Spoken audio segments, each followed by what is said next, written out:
बिस्मिल्लाहिर्रहमानिर्रहीम अस्सलाम वालेकुम नाजरीन, आप यूट्यूब और फेसबुक चैनल देख रहे हैं। मैं राना उजैर हूं। नाजरीन, इमरान खान के लिए अगले 72 घंटे इंतहाई डिसाइसिव, इंतहाई अहम और इंतहाई नाजुक तरीन होने जा रहे हैं। और अगले 72 घंटों में क्या बड़ी डेवलपमेंट हो सकती है, क्या बड़ी पेशरफ्त हो सकती है, और एक बहुत बड़ा सरप्राइज भी इस वक्त तैयार हो चुका है कि कीमत तो अब पीटीआई को चुकानी पड़ेगी।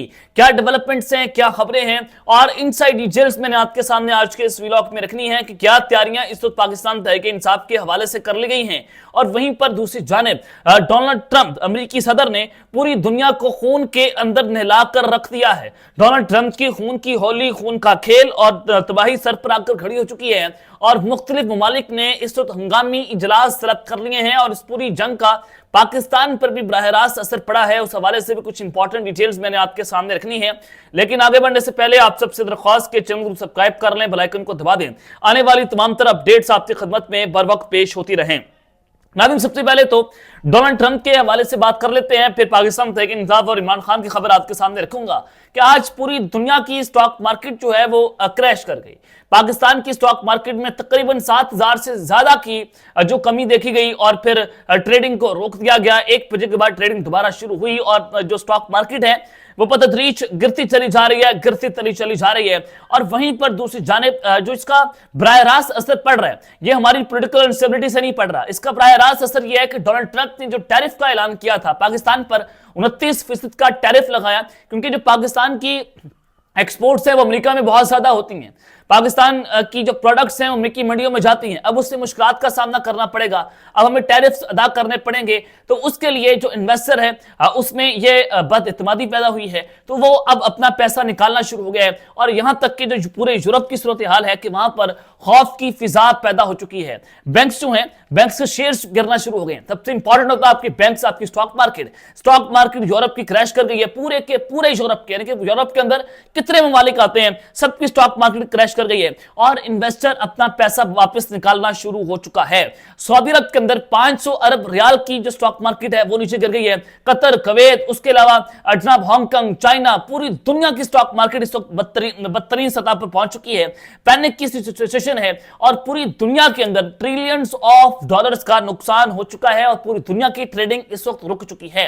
अब सबसे ज्यादा जो नुकसान उठाना पड़ रहा है वो यूरोप की मंडियों को उठाना पड़ रहा है, वो यूरोप की स्टॉक मार्केट को उठाना पड़ रहा है, क्योंकि डोनाल्ड ट्रंप के खिलाफ जो लोग एहतजाज कर रहे हैं, सड़कों पर एहतजाज कर रहे हैं, जो उनकी पॉलिसीज है, 50 से ज्यादा रियासतों के अंदर ट्रंप के खिलाफ एहतजाज हो रहा है अमेरिका के अंदर, और ये एहतजाज बढ़ता बढ़ता यूरोप तक फैल रहा है। अब यूरोप के जो जितने भी ममालिक के लीडरांस हैं उन्होंने हंगामी इजलास तलब कर लिया है। उन्होंने कहा है कि हम हंगामी इजलास तलब करेंगे और उसमें यह फैसला किया जाएगा, डोनाल्ड ट्रंप की जो पॉलिसीज है उस पर गौर किया जाएगा।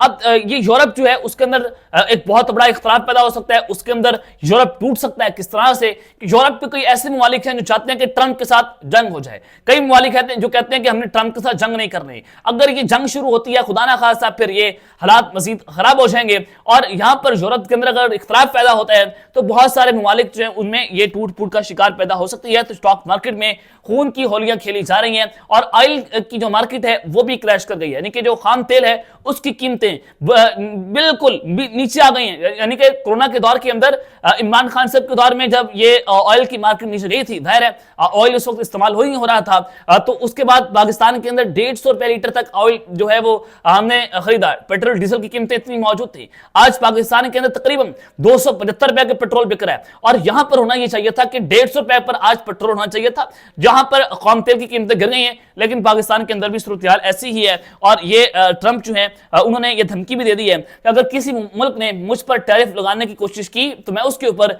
150% टैरिफ लगा दूंगा। साथ वो धमकियां भी दे रहे हैं, यानी कि तबाही जो है वो सब पूरे मुल्क में आकर खड़ी हो गई है, पूरे दुनिया में आकर खड़ी हो गई है और मिडल ईस्ट के अंदर भी क्राइसिस बढ़ता चला जा रहा है।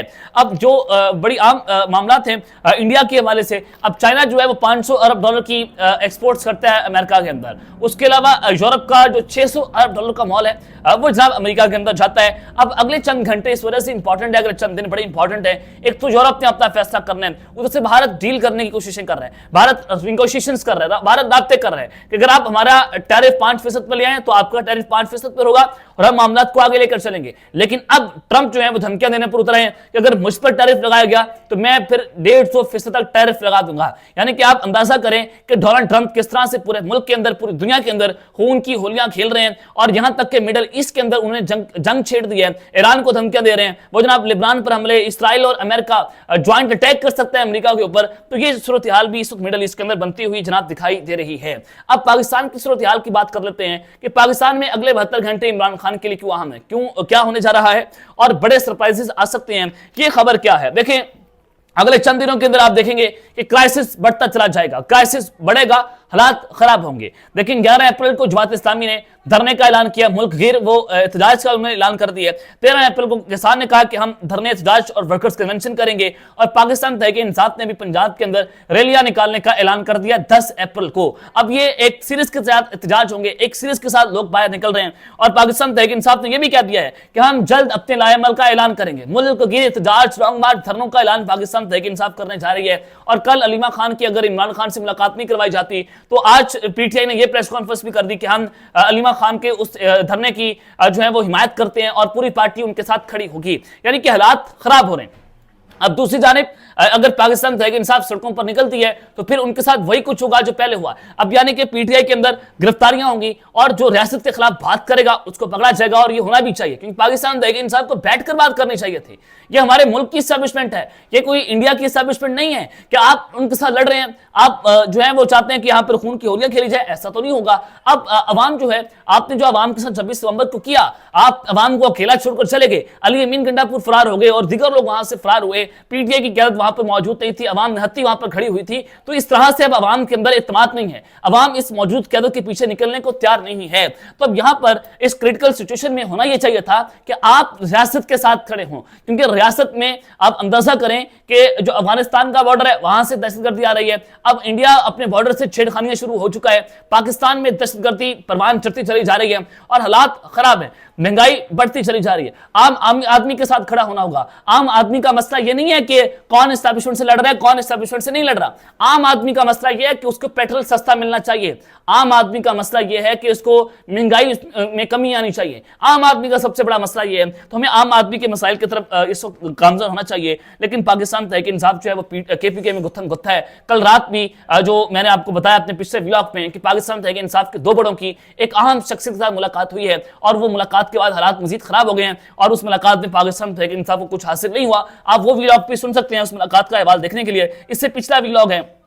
तो लिहाजा अगले 72 घंटे बड़े इंपॉर्टेंट होते चले जा रहे हैं और पाकिस्तान तहरीक इंसाफ को कीमत चुकानी पड़ेगी।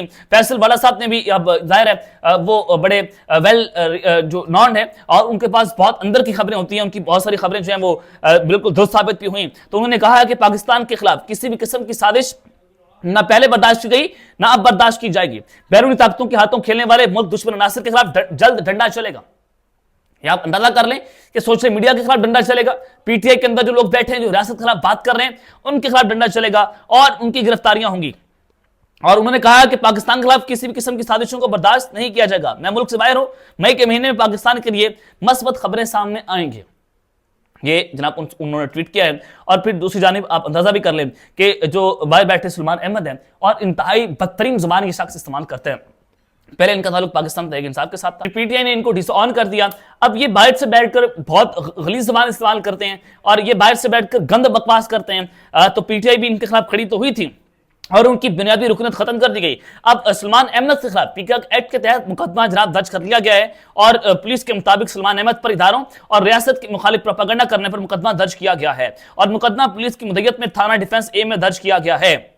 तो लिहाजा ये एफआईआर में कहा गया है कि सलमान अहमद की पोस्ट ड्यूटी पर तैनात पुलिस ऑफिसर ने खुद देखी और जिससे हालात मजीद जाहिर है सलमान अहमद बाहर बैठकर जो जहर उगल रहे हैं, जो बात कर रहे हैं, इसका मतलब यह है कि आप जो रियासत मुखालिफ बातें हो रही हैं, चाहे वो बाहर बैठे हैं चाहे वो मुल्क के अंदर है, अब उनके खिलाफ जनाब डंडा चलेगा और ये डंडा चलना भी चाहिए। अब तक के लिए इतना ही, अपना ख्याल रखिएगा और चंगा पेड़ा से के बाद पाकिस्तान जिंदाबाद।